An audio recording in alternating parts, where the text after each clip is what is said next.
I'd like to welcome everybody to No Enemies Here in the beautiful WBC convention in Seven Springs Ski Resort.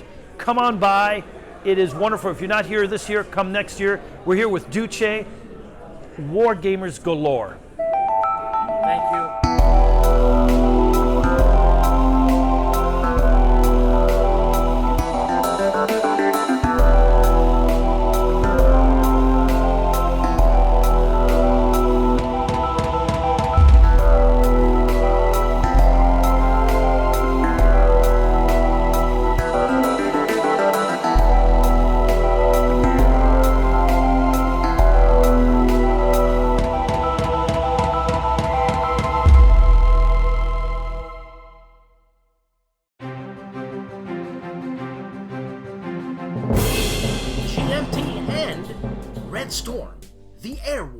Over Central Germany, 1987, a game designed by Douglas Busch. The complexity of this game is high, and solitaire suitability is medium high. Also from GMT, Winged Leader Victories 1940 to 1942, a game designed by Lee Brimicum Wood. Complexity is medium, solitaire suitability is medium high. Time to play is 1 to 3 hours, unit scale, squadrons or flights of aircraft. This is a 2-player game. And within the same series, this is Winged Leader Expansion number 2, Eagles 1943 to 1945. You get 23 new aircrafts, 22 new scenarios, and campaign system. Awakening the Bear, 3rd edition, available now.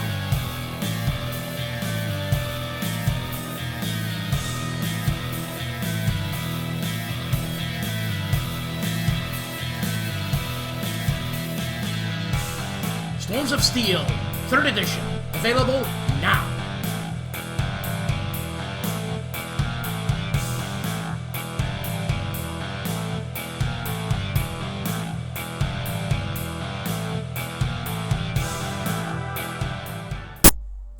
And the people who not only sold you a game, but a box and a lid, Compass Games, and Gregory Smith's Interceptor Ace, Daylight Air Defense over Germany, 1943 to 1944. Complexity 6 out of 10, solitaire suitability 10 out of 10 being a solo game, time scale 3 to 4 days per turn. The map is abstracted, unit scale are individual aircrafts, individual weapon systems, individual electronic systems, specific crew members, and ammo rounds. This is a 1-player game. There's an option for 2 or more. Playing time, 2 to 3 hours. Gregory Smith. Paul Rohrbaugh and High Flying Dice Games. Long, Cruel Woman. Game design is by Paul Rohrbaugh. What you get with this game is one 11 by 17-inch map, 70 double-sided counters, 1 player aid, and 1 rules book.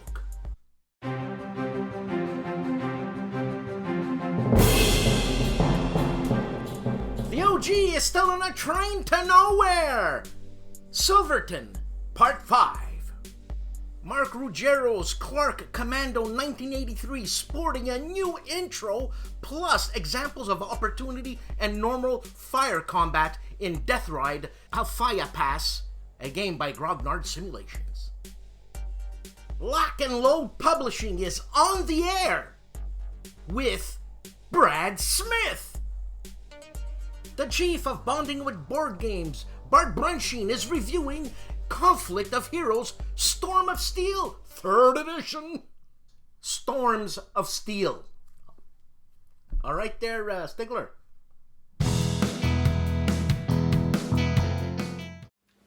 Hey guys, Dave here. Welcome to Centurion's Review, the punk rock band of war game review institutions. The first game we'll be doing a review of on our website is Deep Space D6 from Tau Leader Games. It's a dice worker placement game where your dice do various ship functions and so forth. It has a lot of replayability since there's 4 different maps for it. I think you guys will get a kick out of it. Check out the review. The first game we'll be doing the first look at on our YouTube channel is Viking Gods from TSR. It's a mini game from the 1980s. The map looks pretty good for that era, and it seems to have a little bit beefier rules than a lot of the TSR mini games from that era, so it might turn out to be a good game. The last game we'll be doing a first look at on our YouTube channel is Custer's Final Campaign. This is similar to a lot of the solitaire mini games from Decision Games, except it's a two-player game. It has a point-to-point map, and the combat rules are similar. You're looking to get tactical edge and so forth. So I think if you've liked the other Decision Games mini games, you're going to like this one too. Hope to see you guys soon on our website and on our YouTube channel. Have a good evening. DVG has a slew of videos out. How many? I bet you can't guess. In the last week, he put out 30 videos. You think he wants to tell us something? Check out DVG. Jeff McAleer of the Gaming Gang takes a look at Red Storm, the air war over central Germany, a game designed by Douglas Bush, published by GMT. The gentlemen of the Player's Aid review Ancient Civilizations of the Inner Sea, a game designed by Mark McLaughlin and Chris Vorder Bruges, published by GMT. You know, upon watching this clip of the Player's Aid doing the Ancient Civilizations of the Inner Sea, I couldn't help but notice Alexander's fashion statement. I don't think words have been invented yet. Also, the Player's Aid are unboxing The Wars of Marcus Aurelius from HOLLANDSPIELE. Also, Alexander is doing a giveaway. A giveaway, yes sir and ma'am. A giveaway of 1759, The Siege of Quebec, a game designed by Mike Wiley, published by Worthington Publishing. And I got mine.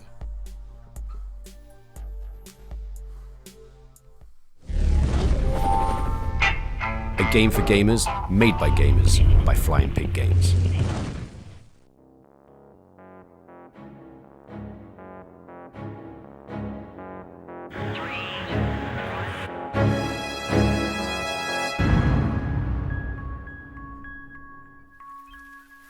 Hello and welcome to the Telephone Conspiracies, where I will use pseudopsychology in examining this case.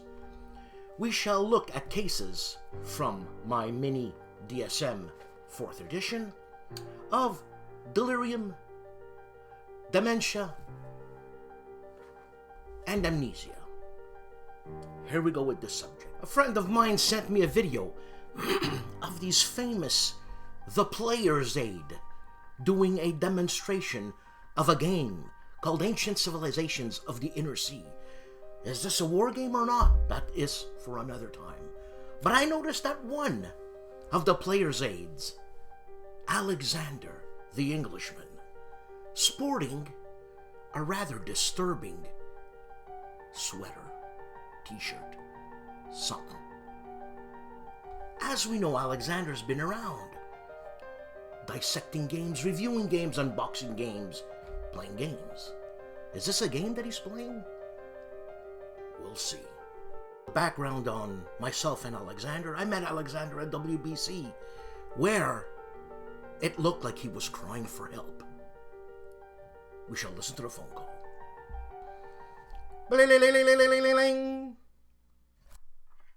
Hello? Hello, Alexander. This is Dan. Hello? Yeah. Hello, this is Dan. Alexander, this is Dan from No Enemies Here. Hello, Donna. Yeah, Alexander, someone tipped me off on a video of yours. Hello? Hello? Yes, hello, Alexander. Someone tipped me off on a video of yours, and he said that I should give you a call and maybe try to figure out what happened. What happened? Nothing happened.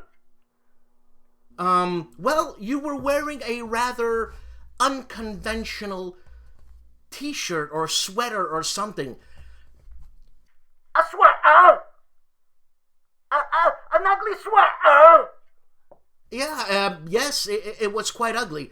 And I was just wondering, do you need any help with anything, Alexander? I'm here to help you out. Help? I don't need any help. I don't need any help from you.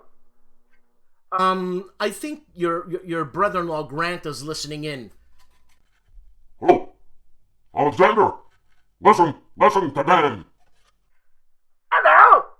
Hey, you listen to Dan. Alexander, I love you, and I'm trying to help you. We think you're crying out for help. Help? I don't need no help. I don't need nothing. I need some water. Give me some water. Okay, Alexander. Well, I need some water. Give me some water. I'll be calling you soon, and we'll be following up on this conversation. Hello? Hello? Righty then. Cheerio. Cheerio. You see, at this stage, nothing can be done. He's obviously psychotic. And what he needs is a lot of love and support. That's the best I can give you right now. I'll see you next week.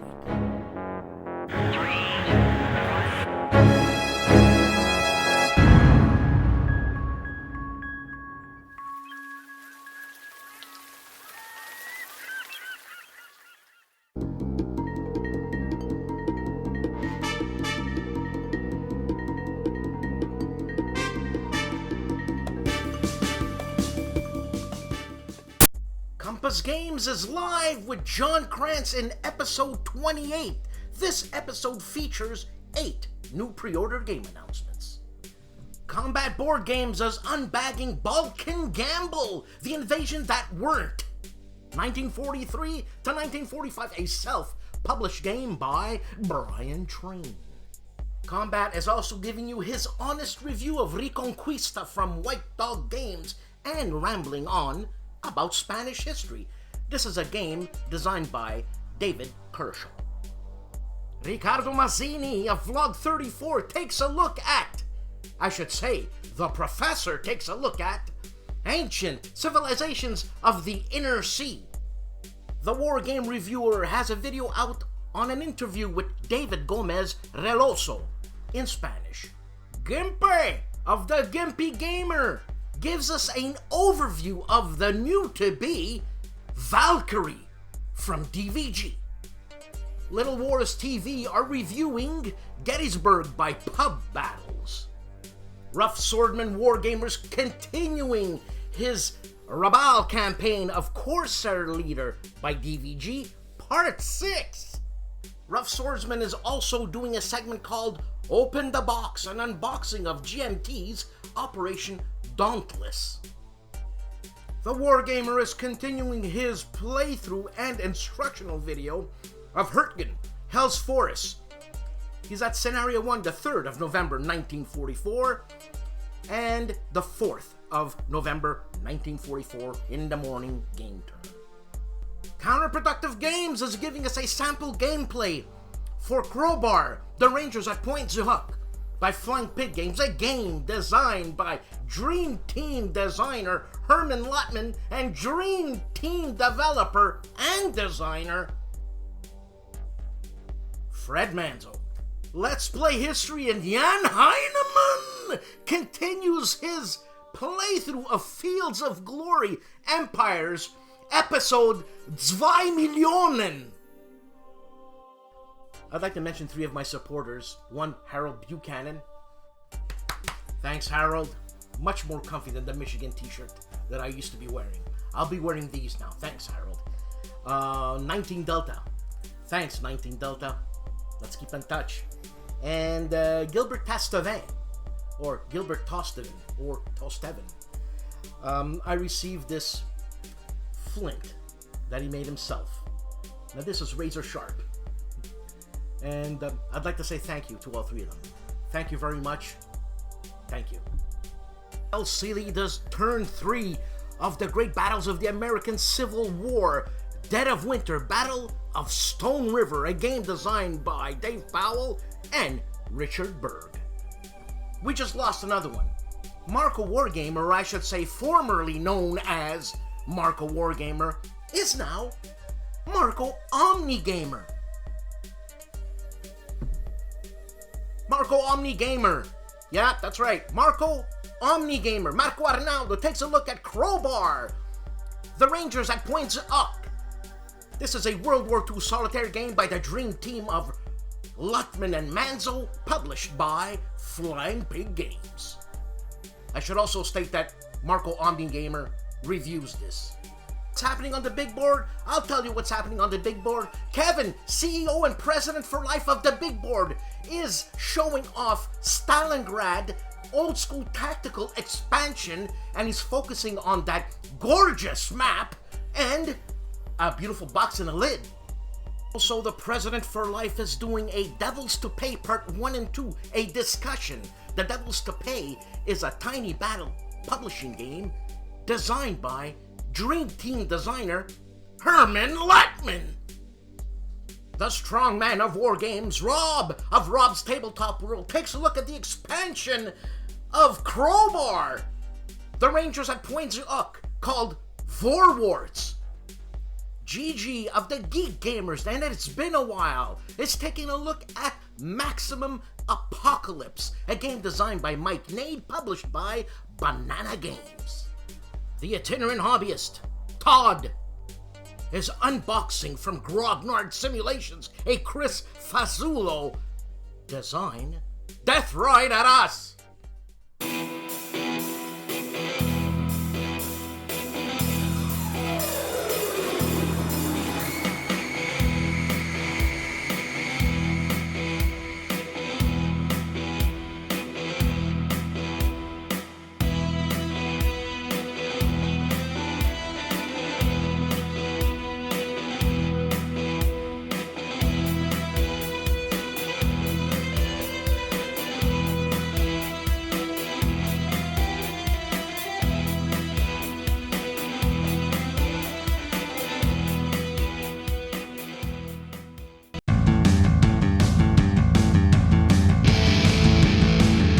Worthington Games and Volume 4 in the Campaigns of the American Revolution series, Philadelphia 1777.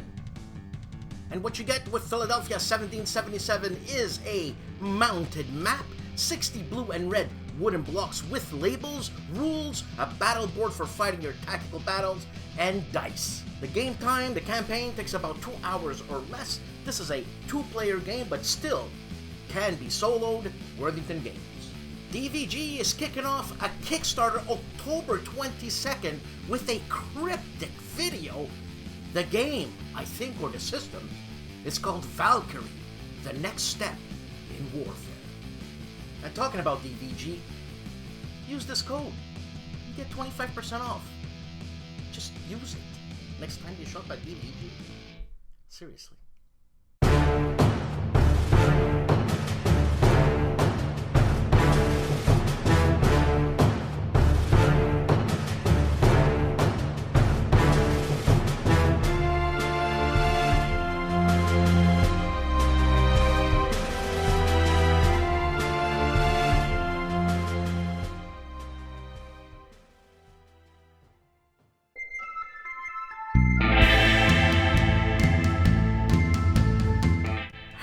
Buchanan and Harold on Games has 2 podcasts out. The first one being number 24, an interview with Chris Fazzulo on his company Grognard Simulations and the largest simulations available.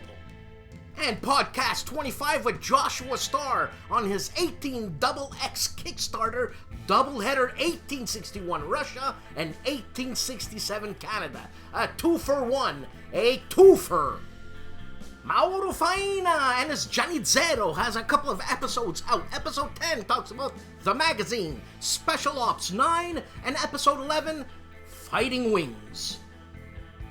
Mauro added another podcast at the 11th hour called Episode 12, Monster War Games.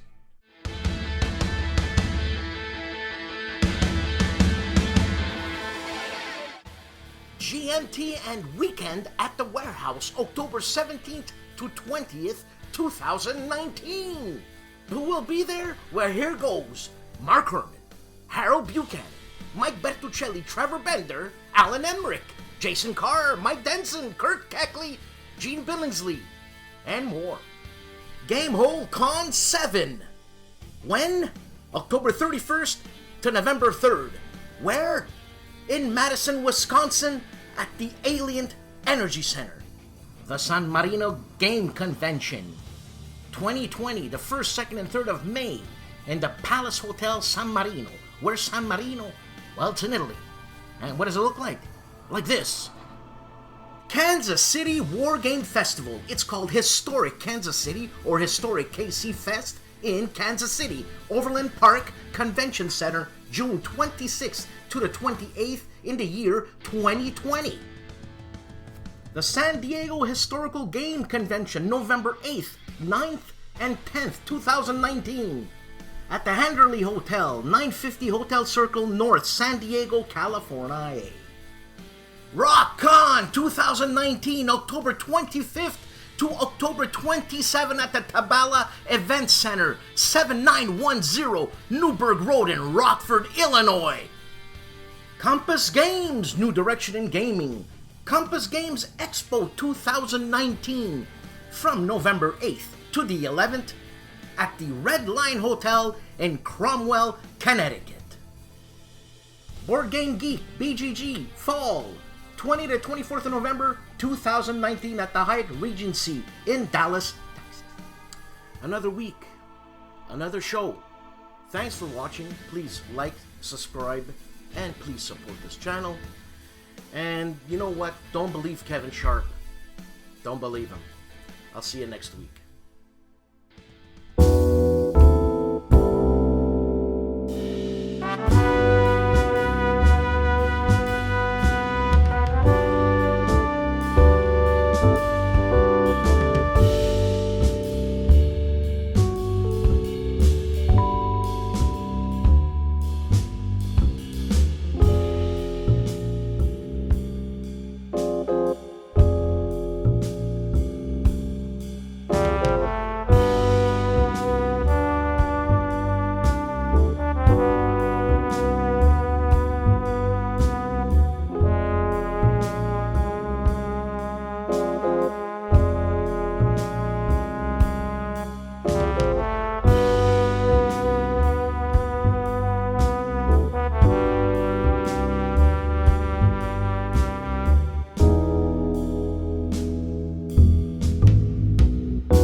Folks, it's the end of the show.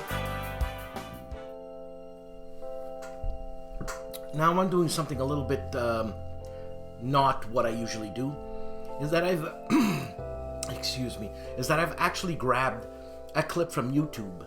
This is called "The Fallen of World War II." This is a documentary made by Neil Halloran. It's an animated documentary, and it always struck me. Most of you probably know this, but I'm gonna put it on later. And I don't have permission to put this on. I mean, Neil Halloran can get in touch with me. I can take it down or leave it up, depending. And this is, I was awestruck with this. And the reason why I really got into World War II history is because of the atrocities and or the deaths. I remember when I was 14, 15 years old, I watched a 4-hour documentary. I don't know if it was on PBS or something. There was no music, no narration, no nothing except black and white film shot at that time. And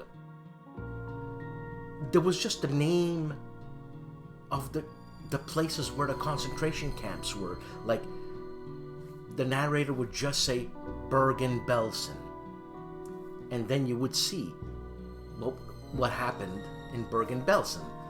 Same thing for Auschwitz and Treblinka.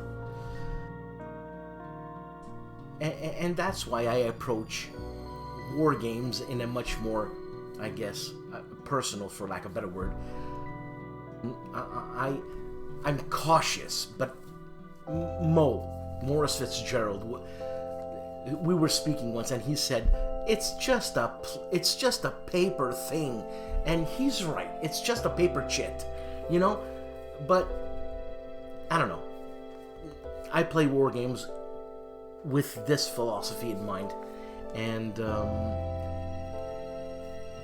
hey, you know what I'm saying? It's I don't know, personal, like, for lack of a better word. Anyways, I'm gonna put on The Fallen of World War II. Give me some feedback on this. Tell me if you've ever seen this or not. I work in a psychiatric center. It's 20 years, and I've shown this multiple times, and not one person has left untouched by this. And I give classes, right? I'm an animator. It's very powerful. So please enjoy Neil Halloran's,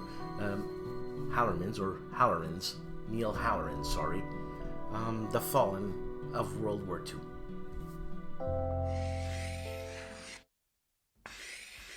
The average lifespan of an American is 80 years. And an 80-year-old today was 10 when World War II ended, 4 when it began.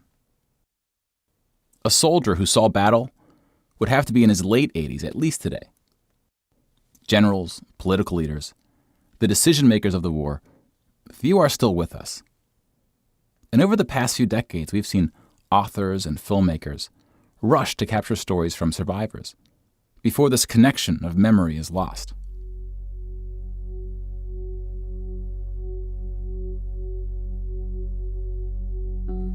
This project is not about individual war stories, and it's not about survivors. We're going to tally up the tens of millions of people whose lives were cut short by the war, and see how these numbers stack up to other wars in history, including trends in recent conflicts.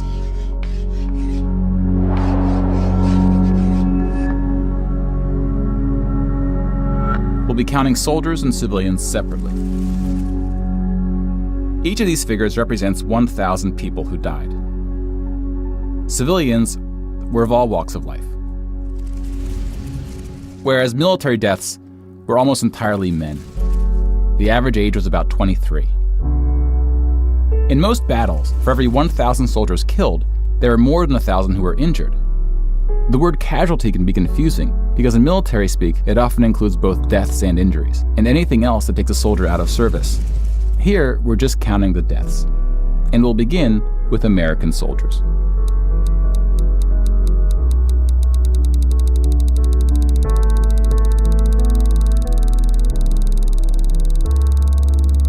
Over 400,000 died. Most of the deaths occurred in the European theater, fighting the Nazis. And about a quarter were in the Pacific, fighting the Japanese. When you put them on the timeline, you see that casualties were the heaviest at the end of the war. The war began on September 1st, 1939. But the US wasn't willing to join the fight until Pearl Harbor, 2 years in. The deaths increased drastically on D-Day, when the Allies invaded Normandy. One of the most tragic moments of the war was on D-Day at Omaha Beach, where 2,500 Americans fell. So about the same number of US soldiers died on this single beach landing as the entire 13 years of the recent war in Afghanistan. The bloodiest battle in the Pacific was Okinawa, which lasted 82 days, during which 12,500 Americans died. About 5,000 of these deaths were at sea from kamikaze attacks. Now let's look at some other countries, starting with Europe.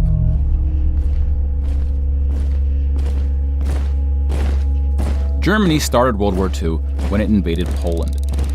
Poland ultimately lost 200,000 soldiers in the war. Most died after the invasion while the country was occupied by Germany and the Soviet Union. Germany, meanwhile, lost just 16,000 in the invasion of Poland. The Nazis went on to invade and conquer other countries, including Denmark, Belgium, the Netherlands, France, Greece, and Yugoslavia. France surrendered, but after losing 92,000 soldiers in the Battle of France. Over 200,000 ultimately fell, which includes deaths in POW camps, French colonies, and other fighting. Yugoslavia suffered almost 500,000 military deaths. The initial invasion brought relatively few casualties on both sides, but the deaths mounted under Nazi occupation due to guerrilla fighting, civil conflict, and mass executions. The Nazi invasions were swift, with relatively few German losses. Even the Nazi commanders expressed surprise at their success. And then we have the United Kingdom and the United States, who were not invaded but took the fight to the Nazis. Britain lost about the same number of soldiers as the US, which includes the British colonies. Germany lost about 500,000 soldiers fighting the US and Britain in what is known as the Western Front, which took place in France and Belgium.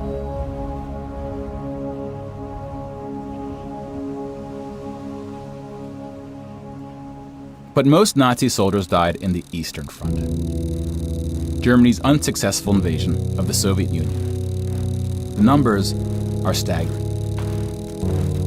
The most famous battle of the Eastern Front, and perhaps the turning point of the European war, was Stalingrad. The German 6th Army successfully took Stalingrad, but then got surrounded by the Soviets and cut off from food and ammunition.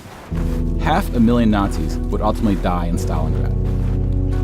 Another 100,000 were taken prisoner, of which 6,000 would ever return. POWs had a low survival rate throughout World War II, and it was particularly grim in the East.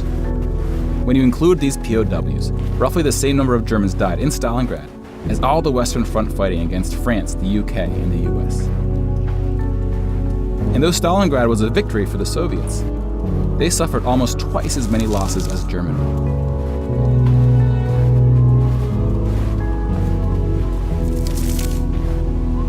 The Soviet Union would eventually defeat the once unstoppable German army, killing 2.3 million Nazi soldiers. But winning the war came at a cost.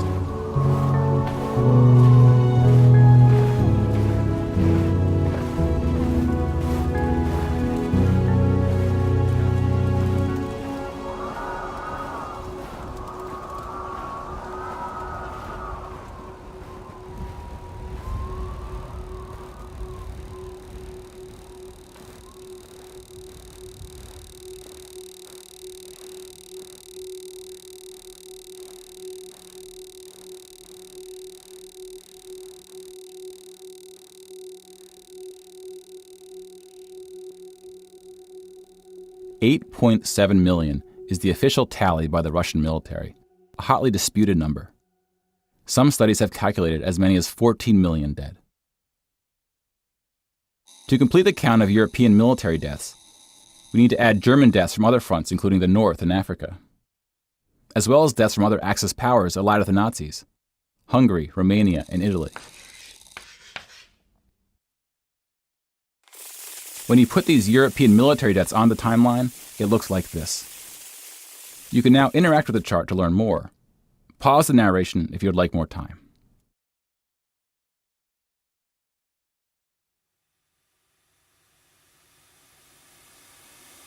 And now we switch to civilian deaths in Europe.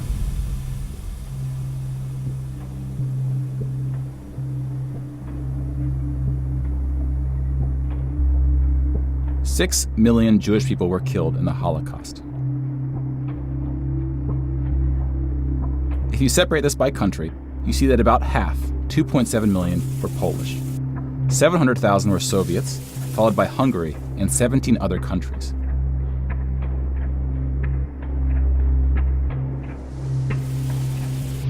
Broken down another way, about half of the 6 million were killed in the concentration camps.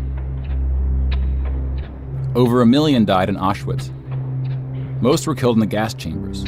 Others died from starvation, exhaustion, disease, and other forms of execution. The second most deadly camp was Treblinka, which was exclusively an extermination camp, set up to look like a train station. Mobile killing groups killed 1.4 million Jews.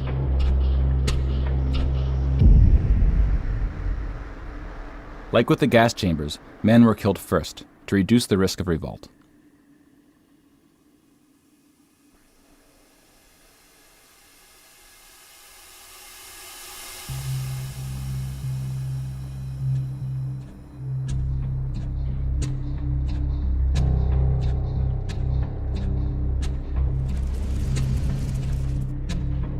The Holocaust also includes non-Jewish deaths. Between 130,000 to 500,000 Roma, then called Gypsies, were killed. The numbers are disputed. About 250,000 people with disabilities were killed. Homosexuals, Catholics, and other groups were also exterminated, but their numbers were relatively small. Some historians say that other civilian deaths should go under the label of Holocaust. About 2 million non-Jewish Poles were killed under German occupation, some of which were sent to the gas chambers at Auschwitz.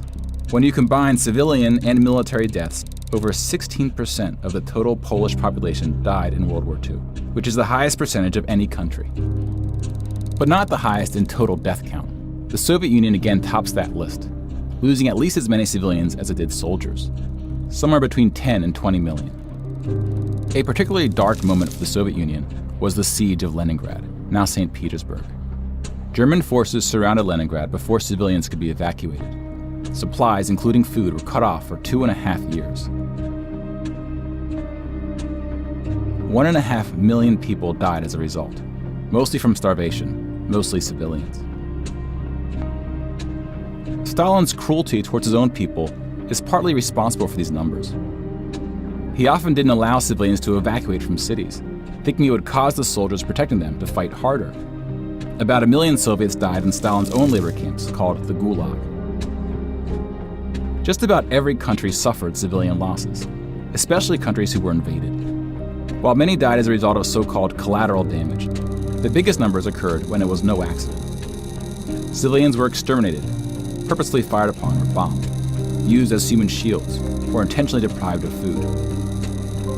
The intentional killing of civilians was done by most warring parties, including the United Kingdom and the United States.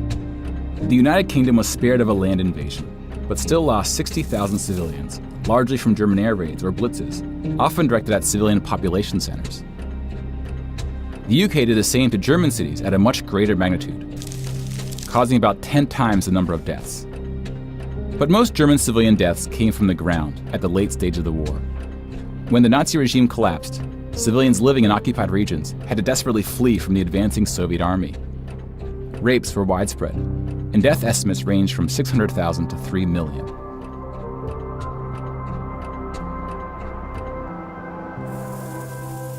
Let's step back and see where we are with the totals. We just counted about 20 million civilian deaths in Europe.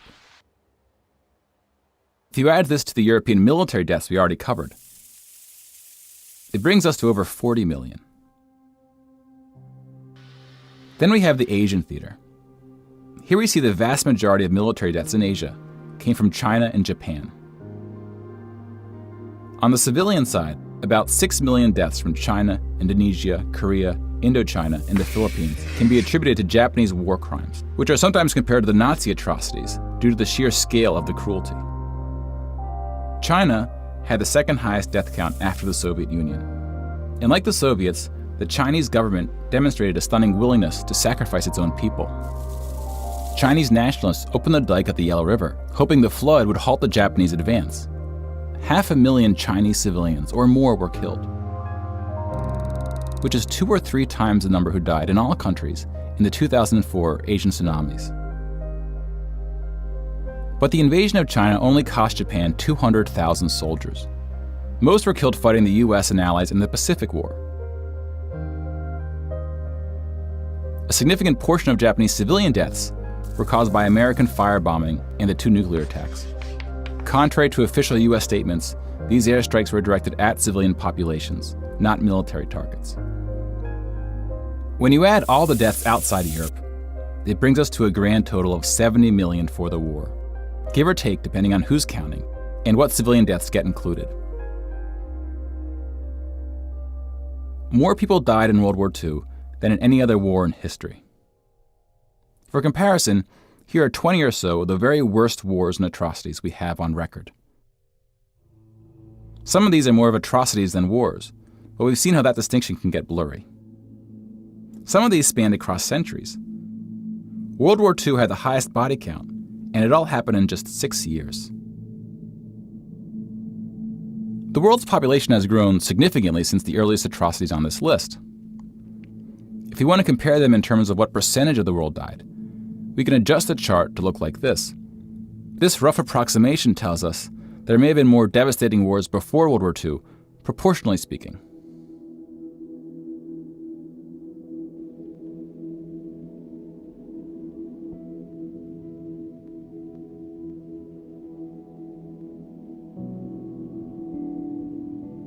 When we turn to post-war conflicts, it's hard to say anything that isn't controversial. But the data shows something quite extraordinary has been happening. In 1989, John Gaddis coined the phrase the long peace to identify the absence of conflict between the nuclear powers during the Cold War.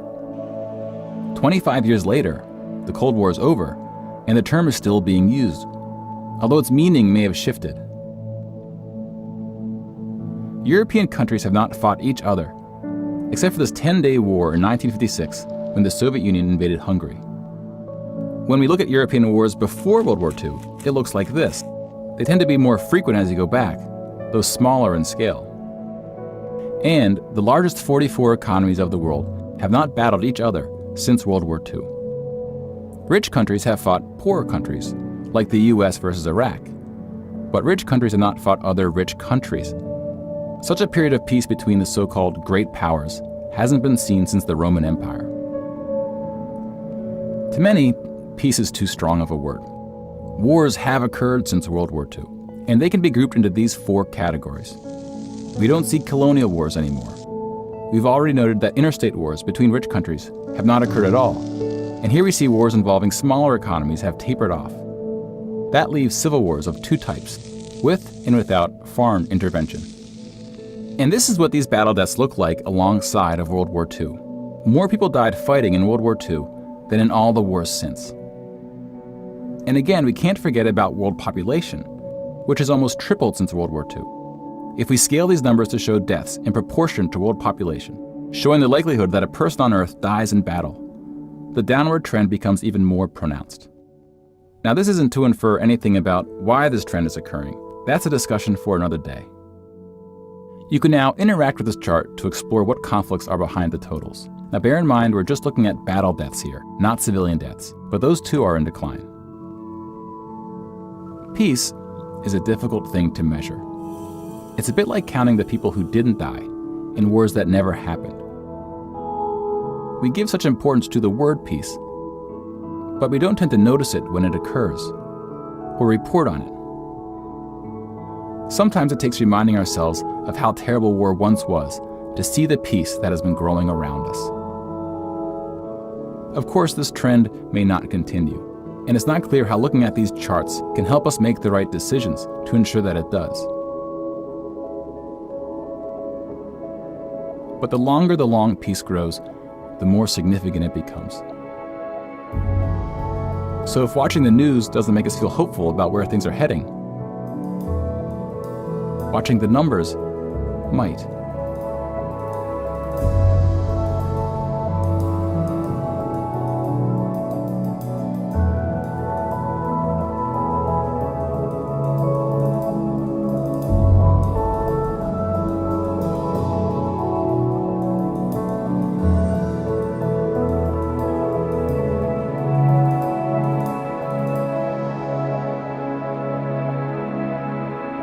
If you would like to support this project and encourage new episodes, please follow us using one of the options below.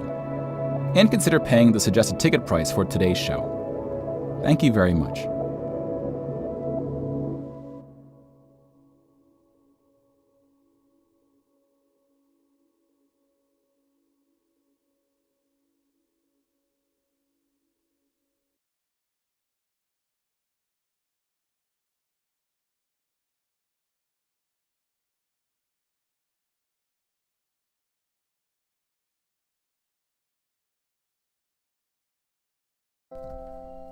My mom used to tell me stories about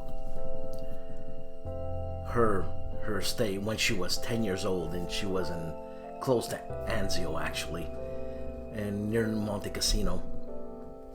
She actually heard the bombing of Monte Cassino. She was about 10 years old.